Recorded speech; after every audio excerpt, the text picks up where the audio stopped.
Hi guys, आप लोगों का फिर से मेरे यूट्यूब चैनल पर स्वागत है।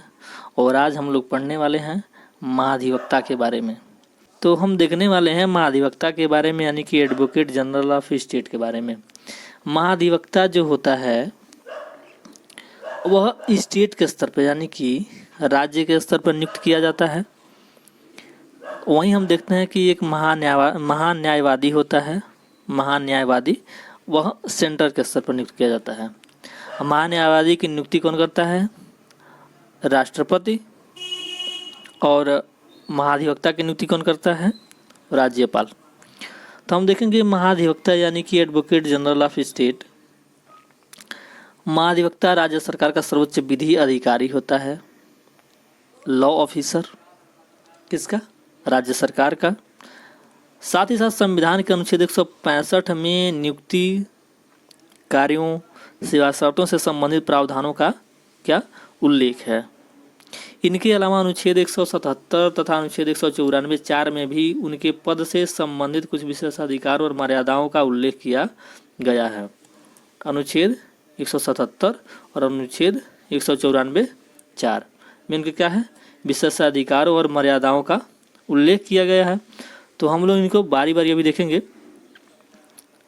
हम आगे देखेंगे इनकी नियुक्ति एवं योग्यता के बारे में कि इनकी नियुक्ति कौन करता है। साथ ही साथ नियुक्त होने के लिए जो इनके पास योग्यताएं होती हैं वो क्या होती हैं।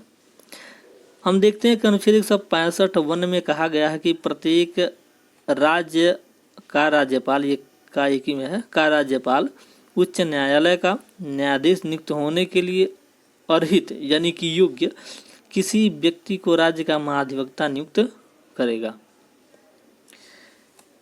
यानी कि राज्यपाल उसी व्यक्ति को नियुक्त करेगा जो उच्च न्यायालय का न्यायाधीश नियुक्त होने की योग्यता या अर्हता रखता हो। संविधान के अनुच्छेद 165(1) के तहत किया जाता है राज्यपाल के द्वारा। अब हम देखेंगे कि इनकी जो शर्तें हैं नियुक्त होने के लिए, वह शर्तें क्या हैं। तो अब भारत का नागरिक हो प्रथमतः। फिर हम दूसरे नंबर पर देखते हैं कि उस कम से कम 10 वर्षों तक न्यायिक पद धारण करने का अनुभव हो। फिर हम किसी या किन्हीं उच्च न्यायालय में लगातार कम से कम 10 वर्षों तक वकालत करने का अनुभव हो। यानी कि यहाँ पर हम देखते हैं कि भारत का नागरिक हो लेकिन जन्म से होना अनिवार्य नहीं है, ये बात इसमें निहित है। दूसरा, उसे कम से कम 10 वर्षों तक न्यायिक पद धारण करने का अनुभव हो अथवा किसी या किन्हीं उच्च न्यायालय में लगातार कम से कम 10 वर्षों तक वकालत करने का अनुभव हो। यानी कि उत्तर प्रदेश हाई कोर्ट या बिहार हाई कोर्ट या एमपी हाई कोर्ट, किसी भी हाई कोर्ट का व्यक्ति जो उच्च न्यायालय में लगातार कम से कम 10 वर्षों तक वकालत किया हो, उसे राज्यपाल महाधिवक्ता नियुक्त कर सकता है। साथ ही साथ वह भारत का नागरिक हो, जन्म से होना अनिवार्य नहीं है। ठीक, अब हम आगे देखेंगे पदावधि और परिलब्धियों के बारे में कि इनकी पदावधि क्या होती है और इनकी परिलब्धियां यानी कि पद पर रहते हुए वो किन लाभों को प्राप्त करते हैं। तो हम देखते हैं कि पदावधि वह राज्यपाल के प्रसाद पर्यंत पद धारण करेगा। ये जो कथन है इसमें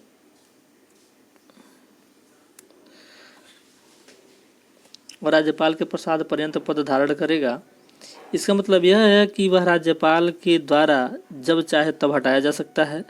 लेकिन यहाँ पे एक और बात कहा गया है कि राज्यपाल के प्रसाद का वास्तविक अर्थ है मंत्रिपरिषद के प्रसाद। यानी कि मंत्रिपरिषद के सलाह के उपरांत ही राज्यपाल महाधिवक्ता को उसके पद से मुक्त कर सकता है या हटा सकता है। इतना हम लोग देखे हैं कि पदावधि जो होती है वह निश्चित नहीं होती है और राज्यपाल के प्रसाद पर्यंत पद धारण करता है। और राज्यपाल का प्रसाद पर्यंत का वास्तविक अर्थ है मंत्रिपरिषद का प्रसाद। यानी कि मंत्रिपरिषद के सलाह के उपरांत ही राज्यपाल महाधिवक्ता को उसके पद से मुक्त कर सकता है या पद से हटा सकता है। अब हम देखेंगे महाधिवक्ता के कार्य व दायित्व तो कौन से होते हैं।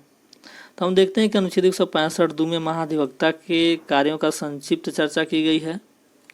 फिर हम देखते हैं कि राज्य सरकार को विधि से संबंधित विषयों पर सलाह देना। महाधिवक्ता राज्य सरकार को विधि से संबंधित विषयों पर सलाह देता है।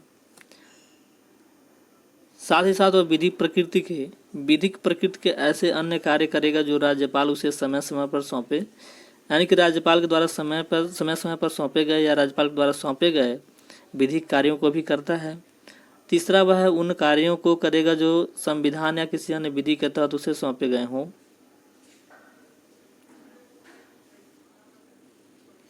यानी कि अगर संविधान लागू हुआ और उस समय संविधान में महाधिवक्ता के कार्य और दायित्व से संबंधित कोई उल्लेख किया गया है तो उन दायित्वों को फुलफिल करेगा, उन दायित्वों को पूरा करेगा। साथ ही साथ अगर संविधान के लागू होने के उपरांत कोई ऐसा कानून बनाया जाता है जो महाधिवक्ता के कार्यों और दायित्वों के बारे में बताता है तो वह उन कार्यों को भी करेगा जो उस कानून या विधि में बताया गया है।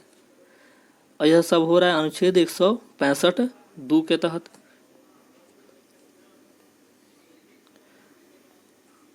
अब हम देखते हैं कि इनकी पावर्स क्या होती हैं, इनकी शक्तियाँ क्या होती हैं। तो हम देखते हैं कि संविधान के अनुच्छेद 177 के तहत महाधिवक्ता को विधानमंडल के किसी भी सदन या दोनों सदनों की संयुक्त बैठक तथा विधानमंडल की किसी समिति जिसका वह सदस्य है की कार्यवाहियों में भाग लेने तथा बोलने का अधिकार दिया गया है। हालांकि विधानमंडल के सदन में मत देने का अधिकार नहीं है, क्योंकि यहाँ पे एक बात यह है कि क्योंकि वह वहाँ का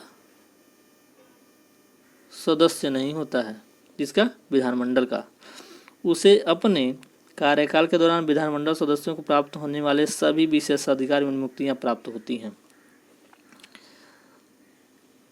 यानी कि अगर विधानमंडल के किसी भी सदन में वह कार्य कर रहा है या विधानमंडल के किसी समिति में कार्य कर रहा है तो वह उन परिलाभों को उन विशेषाधिकारों को, उन मुक्तियों को प्राप्त करेगा जो विधानमंडल के सदस्य प्राप्त करते हैं। तो इतनी चीज़ें हम लोग जान चुके हैं,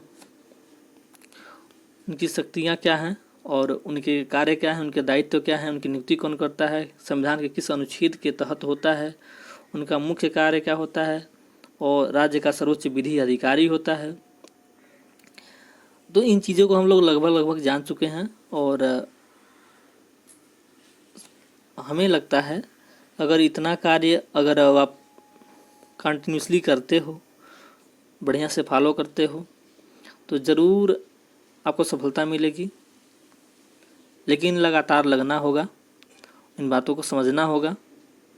इसलिए यह मेरा दावा है कि अगर आप किसी वीडियो को कम से कम 3 बार देख लेते हो लगातार तो अधिकांशतः जो डाउट्स होते हैं वो क्लियर हो जाते हैं। ठीक, तो अगर आपको वीडियो पसंद आता है तो वीडियो को लाइक कीजिए, शेयर कीजिए और सब्सक्राइब कीजिए। धन्यवाद।